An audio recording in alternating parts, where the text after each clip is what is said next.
Hey everybody, thanks for joining me this evening. Today we're going to be going back to Junie B First Grader. We're going to be reading chapter 4, which is titled Being a Sandwich. Hope you enjoy it. After we got to our plane gate, we waited and waited some more.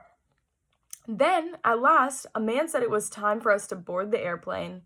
Board the airplane is the word for, what do you know, another dumb bunny line. Only good news, this time we were near the front, and so finally, we got to our seats.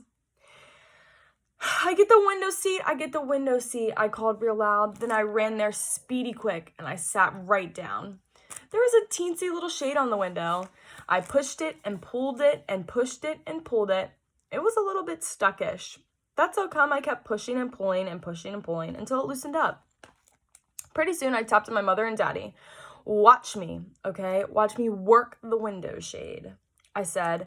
I took a deep breath and I started right up. Up and down, up and down, up and down, I said. I stopped and breathed again.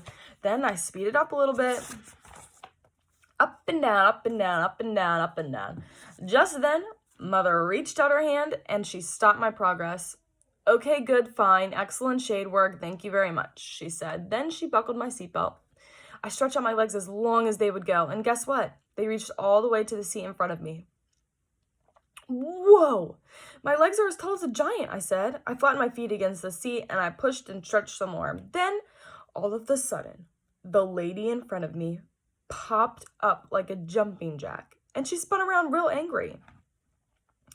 Would you please stop kicking my seat? She grouched. I don't like having my seat kicked. Mother quickly took my legs down. Oh my. Sorry, she said. It's her first plane trip.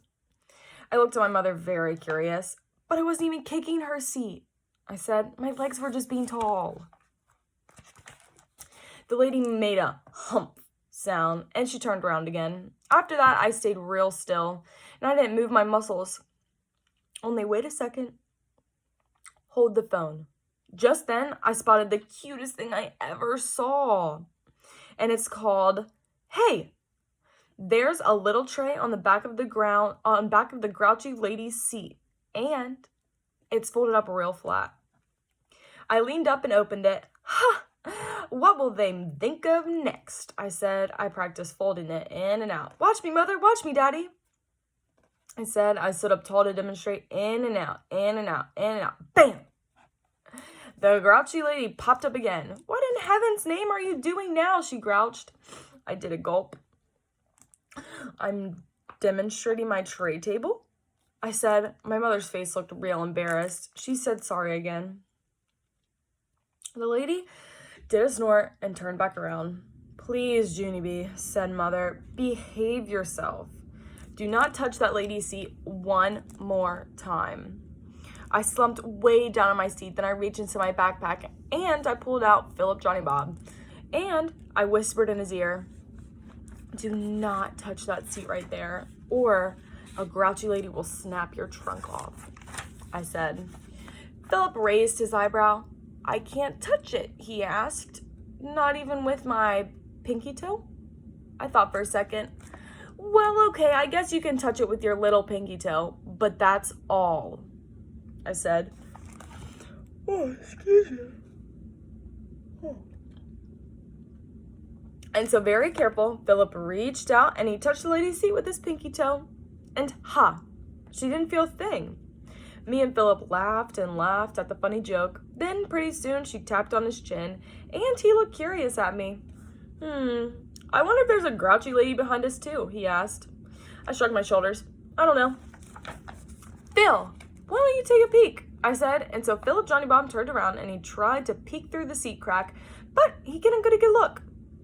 So I finally had to lift him way to the top of my seat and I let him stare back there for a while. Only bad news, it didn't actually work out that good.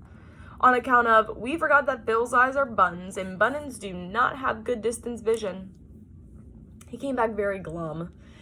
Phooey, he said. I couldn't see a thing. Now what? I thought some more. Then, yay, a little light bulb went on in my head, and I quick reached my hand. Oh my goodness. Into my hula backpack again, and I took out my hula girl Dolores. Phil, it's Dolores. It's Dolores.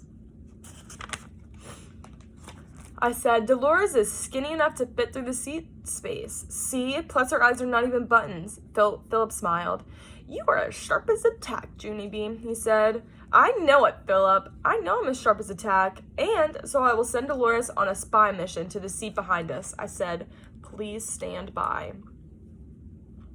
After that, I picked up Dolores and I pushed her through the seat space and I let her take a nice long peek.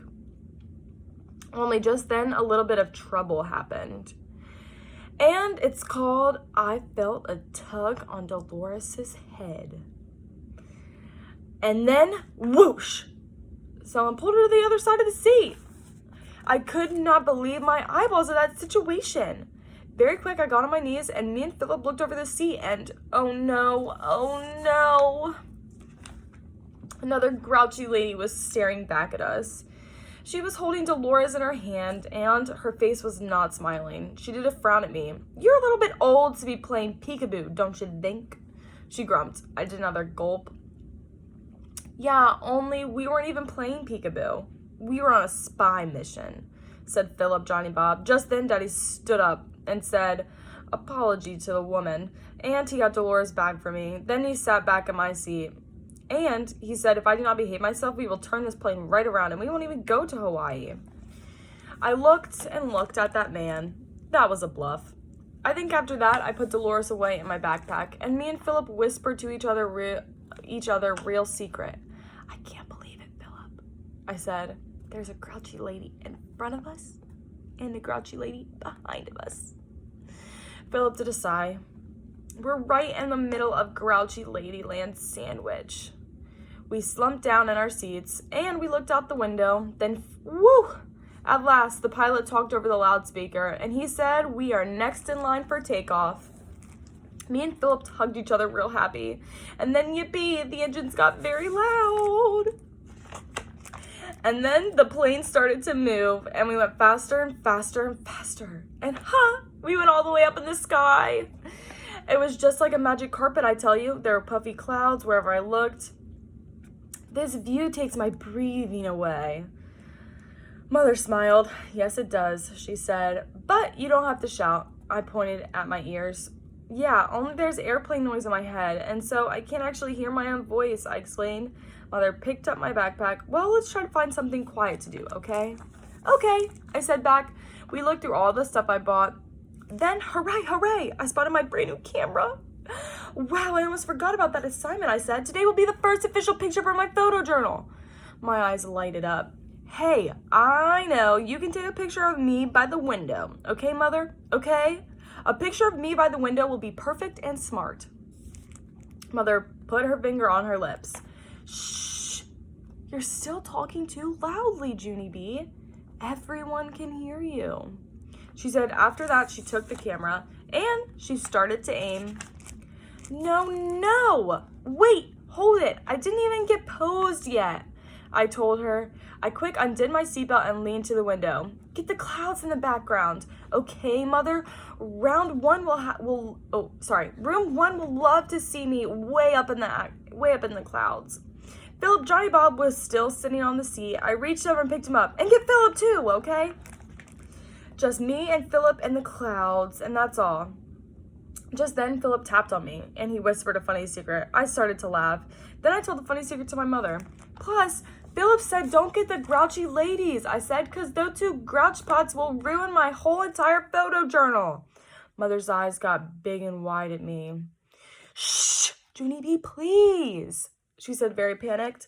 Then she quick tried to take my picture, but oh no, one of those grouches sprang up as fast as a spring, and their big grump heads got right in my picture.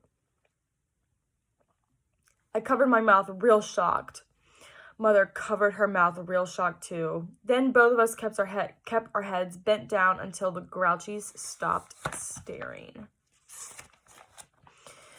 After they were gone, I looked at my mother, me and my big fat mouth, I said in a whisper. Mother kept her head down and she talked to me through her fingers. I couldn't have put it better myself, she said. After that, she gave me back my camera and she said that maybe we would try again later, after the dust settled. I did a sigh. Yeah, only I can't try again later, I said real whiny, on account of I need to save the rest of the pictures for Hawaii. I slumped down, very glum. Then I closed my eyes, and I thought about the stupid picture caption.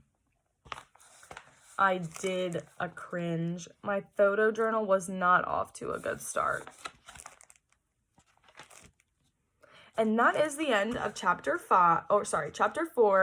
Next week, I'll be reading chapter 5, so stay tuned. See you guys later.